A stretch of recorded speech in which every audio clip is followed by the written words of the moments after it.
né? Aquele Ninguém doido lá sabe. que joga videogame e pensa que dirige o país jogando videogame. Mas o que acontece, a educação é a base de qualquer país. Ele se mantém, se sustenta de acordo com a educação. O que será da nossa geração daqui a 10, 20 anos? Nada. Esses que estão na escola hoje serão os nossos dirigentes. Futuro sem base alguma. Você vê que alguns alunos que se destacam, que saem da faculdade, eles acabam tomando um destaque bem grande. Porque eles são diferenciados, né? Aquele velho ditado, em terra de cego, quem tem um olho é rei. Então nós estamos, na realidade hoje, no Brasil, nivelando por baixo. Você é professora, sabe melhor do que eu o nível que está hoje e na sua época quando você era estudante. A diferença diferente. Eu vejo meu filho fazendo faculdade de engenharia, na mesma faculdade que eu fiz, Santa Cecília. Hoje a facilidade que ele tem dentro da faculdade, em termos de matéria, em termos de poder levar dependência, carregar ele tem matéria do segundo ano, matéria do terceiro, matéria do quarto, Isso não existia na minha época, a dificuldade era muito maior. E hoje existe. Por quê? Mas sabe por que existe? Para não abandonar a faculdade, porque senão o aluno desiste e vai embora. Sustentabilidade econômica. Exatamente. Existe pela Mas isso nivela por baixo, né? Lógico. Então, isso agora, nós temos um grande problema, né? O João também vai me ajudar aqui a falar se você concorda ou não. Que é essa coisa também da legislação trabalhista que a gente tem, tão arcaica, essa coisa da interjornada. Eu sei porque eu dou aula. Então o professor, ele não pode dar aula à noite até tal hora e dar aula no dia seguinte de manhã, porque tem a interjornada. E o empregador não vai poder, porque senão ele vai ser multado, sofrer sanções seríssimas, ele não vai querer sofrer a sanção. Então, o que acontece? Isso vai desestimulando as pessoas a darem aula, porque aí ela só pode dar aula em um lugar, tal, a remuneração diminui, ela não pode no dia seguinte dar aula a tal horário. Isso é muito complicado, né? Olha, Flávia, eu vou falar uma coisa. Trabalhista no Brasil é um lixo. Eu ia falar que era uma vergonha, mas é um lixo completo. Nossa CLT, nossas normas são completamente irracionais. É feita para não trabalhar. Devia ser normas não trabalhistas, porque é sempre essa questão. Mas eu ia falar da questão da saúde e da educação, que eu acho que eu tenho uma utopia. Quando os dirigentes os prefeitos, os secretários, tiverem que colocar seus filhos nas escolas que eles dirigem, e colocar os seus, e quando tiver alguma doença, frequentar os hospitais que eles dizem que são tão bons, porque eu não vejo isso acontecer. Esse que é o grande problema. Palavras do senador Cristóvão Buarque. Mas a gente não vê isso acontecer. As maiores defensores da educação no país. Sem dúvida, porque você não vê isso acontecer. Você já viu algum senador? Não, nem no Brasil, claro. Mas o que assusta é isso. Você não vê quem... É como se o dono do restaurante, vamos voltar ao comércio, falasse assim, minha família não come aqui. Você iria nesse restaurante? Eu não almoço nesse restaurante, minha família também não almoça. Mas você é dono do restaurante? Mas aqui eu não como. Tá louco? É isso que nós estamos vendo. Nós não vemos mais ninguém. Você conhece alguém que seja prefeito e coloca o filho em escola municipal? Eu não conheço. Será que os filhos do nosso prefeito estão em escolas municipais? E o que é mais triste, que já foi assim. Eu acho que, claro, era assim. Referência. Será que se alguém ficar doente, será que o governador ficar doente, será que ele vai num lugar público? Vai ser atendido pelo SUS? Se é bom? Será que o Michel Temer, se ficou doente, a família dele ou ele, será que eles vão ser atendidos pelo tão bom SUS? Eu acho que vai ser difícil. Fala Michel Temer, fala o Lula mesmo, que é tão defensor dos pobres e comprimidos. Vê se ele foi. Qual foi o primeiro hospital que ele procurou? Ele foi pro SUS, foi pro SLB, Sírio-Libanês. Foi pro Sírio-Libanês. A primeira coisa que ele fez quando ele teve aquele problema na garganta. A nossa ex-presidente Dilma foi para onde? Sírio-Libanês. Então tá aí o retrato do nosso país. Faço o que eu falo, mas não faço o que eu faço. Eu acho que a hora que mudar isso, desculpa, Zé. Não, mas a hora que mudar isso, que você começar a ver, nem que não fosse obrigatório, até por uma questão moral, se eles utilizarem, é aquela história, país rico não é um país que tem muitos carros, é que a pessoa que tem dinheiro usa transporte público, é a mesma coisa.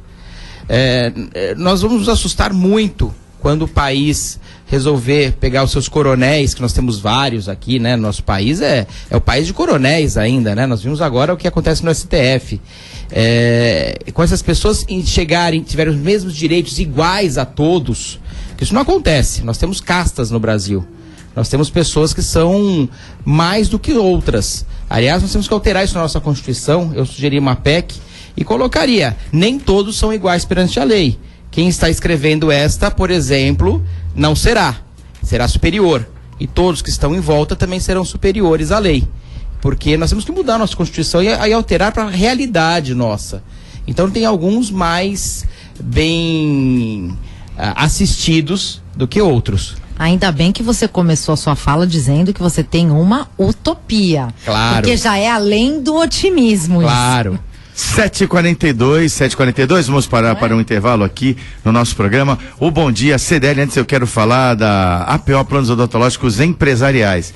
Planos odontológicos empresariais, que tem para você atendimento de muita qualidade. Ela quer ser certificada pelo ISO 9001 em todos os seus departamentos. A APO é referencial mesmo até pelas empresas que trabalham com ela, além das parcerias com Santa Casa Saúde, com Unimed. Nós temos também aí o Grupo A Tribuna, Complexo Santa Cecília, Grupo Mendes, grandes empresas realmente que aderiram ao plano da APO, que não é só para grandes empresas, médias empresas não.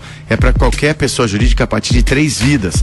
E tem 60 mil vidas aí com assistência da Home Life aqui na região da Baixada principalmente e na região de Sorocaba. Conheça, ligue 21044000, acesse apoodonto.com.br. Bom Dia CDL, volta já. Você está ouvindo Bom Dia CDL. Realização Câmara de Dirigentes Lojistas Santos Praia. Estas são as empresas que apoiam a programação da Santos FM.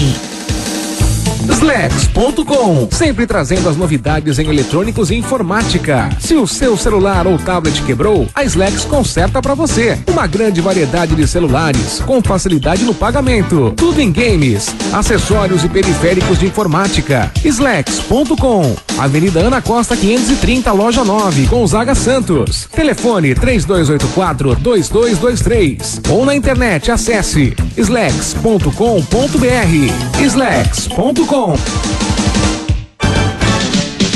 A CDL Santos Praia é uma entidade representativa dos lojistas de Santos perante comunidade e poder público, defendendo e promovendo o comércio. Associe-se à CDL Santos Praia e tem acesso a inúmeros benefícios, como assistência jurídica gratuita, plano de saúde odontológico com preços diferenciados e descontos credenciados. E mais, sala multimídia com projetor e telão para cursos e palestras. Acesse o novo site cdlsantospraia.com.br e conheça a nossa rádio web. Baixe o aplicativo CDL Santos Praia, versões disponíveis nas plataformas iOS e Android. Associe-se a CDL Santos Praia, um órgão em defesa do lojista. Avenida Marechal Deodoro 13A, Gonzaga. Telefone 3289-9495. Assista ao programa CDL TV todas as terças e quintas às 18 horas e sábados às 11h30 da manhã na Santa Cecília TV.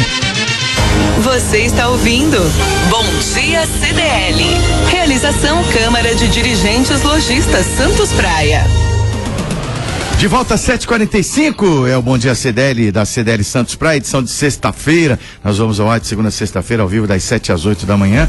Na bancada dos comentaristas, Nicolau Albeide, presidente da entidade e empresário, a professora de Direito Empresarial da Unisantos, Flávia Nascimento, e o empresário e advogado João Vilara. João, já que a gente está falando de apoio cultural, a gente quer agradecer a você mais uma vez. Você é a pessoa mais que apropriada para falar do Natal da Design Gallery, que tá aí, já começou há algum tempo, né? Já faz tempo. Já começou desde o final de setembro, começou o Natal, e muita coisa, e todo dia chegando um lançamento novo em Natal, continua chegando. Bom, isso não é novidade, com todo respeito. Pois é verdade. Né? Mas tem muita coisa bacana, Natal realmente é uma referência pra gente. A gente passa agora por um período que diminui um pouco mais a questão de árvores, enfeites, decoração, e começa mais a questão de mesa aposta, porque é uma época que é muito valorizada nesse ponto, então tem muita coisa nova chegando para enfeitar para as festas realmente na parte da mesa aposta. Então é bem bacana, é bem gostoso. E a atmosfera do Natal também demanda, né? Um clima, apesar da demanda de trabalho aumentar, tem uma magia ainda muito Tem uma grande. magia, Principalmente para essa coisa de construir e receber pessoas. A Design Gallery está totalmente aparelhada para fazer talvez isso. seja a única época do ano que as pessoas realmente se preocupam em receber a família, ter um pouco mais questão familiar, nas próprias empresas. Há uma comoção um pouco maior. A gente nota que as pessoas estão um pouco mais sensíveis nessa época do ano, e isso é muito realmente importante, ter uma época que a gente consiga ter um pouco mais de solidariedade, as pessoas ficam um pouco mais sensíveis nessa época do ano. Isso é importante, receber a família, receber os amigos, é uma época de perdão também, e isso é importante, de ter esse encontro. O encontro é o fundamental. As pessoas se encontrarem realmente com uma paz no coração é o mais importante. Azevedo Sodré 3 do Boqueirão, e tem no Gonzaga também aqui na Marechal Deodoro. Azevedo Sodré, próximo ao Conselheiro Nébias, ali número 3, e na Marechal Deodoro 98, as duas lojas de estacionamento fácil para vocês. João, obrigado por acreditar aqui no nosso projeto. Esse apoio cultural para nós é muito importante. Você estando aqui, melhor do que ninguém pode falar dessa loja que todo mundo conhece, a Design Gallery, conhece, fala bem, e não é difícil de entender pelo trabalho realizado por você e pela sua equipe. Bom, nós vamos retornar ao assunto da educação, porque o nosso ouvinte também, ele está participando, esse é o nosso termômetro. Temos uma colocação e também a pergunta do ouvinte para a professora Flávia. Por favor, Jana Novaes. Zé, um ouvinte que não se identificou diz o seguinte: senhores, quem aí é professor de vocação? Todos possuem outras atividades como principal, logo não demonstrem tristeza quando vocês mesmos optaram por outro caminho. Olha, posso responder? Posso falar? Comentar? Meu pai era um professor por vocação, ele era só professor. Sempre foi só professor. Meu pai era sociólogo, mas era professor de sociologia. Aliás, é porque você está presente, o professor Cláudio, um grande professor, um referencial, todo mundo conhece, várias gerações. Exatamente. De sociologia, correto? Eu mesmo passei pelos bancos de todo mundo gostava muito dele, né? Muito, ele era realmente de vocação. E a profissão dele qual era? Professor. Agora, eu, na verdade, optei pela advocacia, sou advogada, e comecei a dar aula como uma consequência da minha especialização empresarial. Tinham poucos professores de empresarial na cidade. Hoje eu me considero professora por vocação. Eu amo dar aula. Agora, uma realidade existe. Eu não vivo só da aula. Para mim é impossível viver da remuneração da aula só. Então eu preciso advogar, né, para conseguir sustentar minha família, meus filhos e ter um padrão de vida que eu sempre almejei. E imagina aquele que não pode advogar. Eu entendo essa colocação do ouvinte, porque aquele que não pode, exercer outra profissão, como o professor de biologia, o professor de história, que são aqueles que vão formar os nossos filhos, vão formar, né, os pequenos e os jovens. Ele deve ser professor por vocação, e por eles eu fico muito triste. Vocês não acham? Sem dúvida. E eu vou te falar uma coisa. Eu, durante vários anos, eu só dei aula. Então, eu comecei dando aula no Aristóteles Ferreira, dei aula no Escolástica Rosa, dei aula em vários colégios técnicos, que eu fiz técnico em mecânica. Então, eu era professor. E muitos anos eu fui só professor. Realmente não é fácil. E a gente sabe a dificuldade que passa o professor, dá aula em vários lugares, o deslocamento principalmente. As pessoas esquecem às vezes que um professor para conseguir ter a grade completa, ele pega a aula num colégio de manhã, o outro no segundo período da manhã, no terceiro, no primeiro período da tarde, assim por diante, para dar aula em vários colégios, onde ele consegue ter as aulas dele realmente. Uma completa falta de respeito, inclusive. Bom, e o Rodrigo Zanetti diz o seguinte, essa é para você, Flávia. O que fazer para mudar essa situação do ensino básico no Brasil? Bom dia, Zanetti. Você acordou cedo para ouvir a colega. Está com tempo, professora, vai explicar, mas valeu, Zanetti. Obrigado pela pergunta. Obrigada, Zanetti, pela participação. Nossa, sinceramente, eu não tenho essa utopia que o João tem, mas é uma reforma de base total, né? Tem que mudar absolutamente tudo. Tudo que eu digo, a gente tem que começar com aquelas reformas políticas que são importantes. A gente tem que mudar a CLT urgentemente. E os gestores públicos precisam entender que a base do nosso país vai ser a educação. É a educação e vai ser a educação, foi o que o Nicolau colocou aqui. Esses jovens serão os dirigentes de amanhã. O grande problema que eu vejo é que os entes públicos eles querem dar resultado para a próxima eleição. E educação, você vai dar resultado daqui a 20, 30 anos pelo menos. Então, talvez seja um grande problema da educação, é que vai levar muito tempo para você ter o resultado, e isso não satisfaz politicamente essas pessoas. Ô, Nicolau, antes você... O que muda? Só um comentário. Sabe o que muda na nossa gestão em relação, por exemplo, a uma Coreia do Sul? Na Coreia do Sul eu estive pesquisando, e até um amigo meu esteve lá vendo isso. O prefeito atual da cidade, ele trabalha com projetos para dali a 15, 20 anos e executa projetos que foram feitos há 10, 15 anos atrás. Então, esse é o dinamismo que funciona, como o João falou. A educação, ela só tem efeitos lá na frente. Nós vivemos aqui num país em que param-se obras que a gestão anterior estava executando, se não for do mesmo partido. Então o partido que é de oposição estava executando. Em São Paulo, é o retrato vivo disso. Nós tivemos lá na época do falecido Pita, nós tivemos, ele começou aquele fura-fila, depois veio a Marta, seguidamente parou aquela obra do fura-fila, ficou os 4 anos da Marta parado, depois entrou depois da Marta, eu não lembro quem foi que entrou, o Serra, foi o Serra que ficou 2 anos só, né? Aí ele voltou a executar a obra. Então é assim, um faz o contrário do outro, que é para não dar nome àquela obra e não prestigiar o outro. Então isso é um absurdo que nós vivemos no nosso país, e isso deveria ser proibido. Agora, nós estamos dando passos para uma melhora? Estamos, não vamos ser só pessimistas. Está melhorando? Está. Tem alguns itens de rigidez que estão engessando? Então, não, como tem a lei do compromisso fiscal, né, que não pode... Lei da responsabilidade fiscal. Nenhuma cidade pode, nenhum governo pode se comprometer para o governo seguinte, que era o que acontecia, era um absurdo. O governo anterior, ele arrebentava com o governo seguinte. Existe, mas nós temos bastante leis, e vocês sabem disso, são advogados, mas precisamos executar, né? Não podemos escutar frases que nem essa aqui, né? Que decisão do STF é para se cumprir, que isso aí é chamar todo mundo de otário, que foi o que o Renan Calheiros fez. O que ele disse ontem, né? Falou, agora... aliás, fez 3 sessões, né? Ontem, no mesmo dia, para garantir a votação da PEC do limite dos gastos, na terça-feira. E ele disse, aí a decisão do STF, a decisão do STF tem que se cumprir. Pessoal, cumpra a decisão.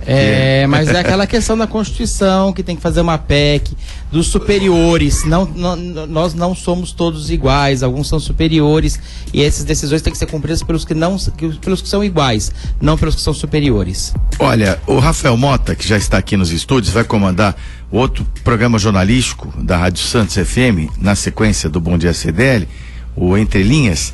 Ele colocou muito bem que nós falamos dos políticos e tal, tem exceções, sim. Claro. Como o ex-prefeito Davi Capistrano, que tinha os seus filhos estudando em escolas públicas, escolas municipais, e lembrou também o João Vilela, mas uma professora também, e que tem uma carreira política, agora vereadora, Thelma de Souza, correto? Sim, na época que havia ideologia ainda, alguma coisa na esquerda, né?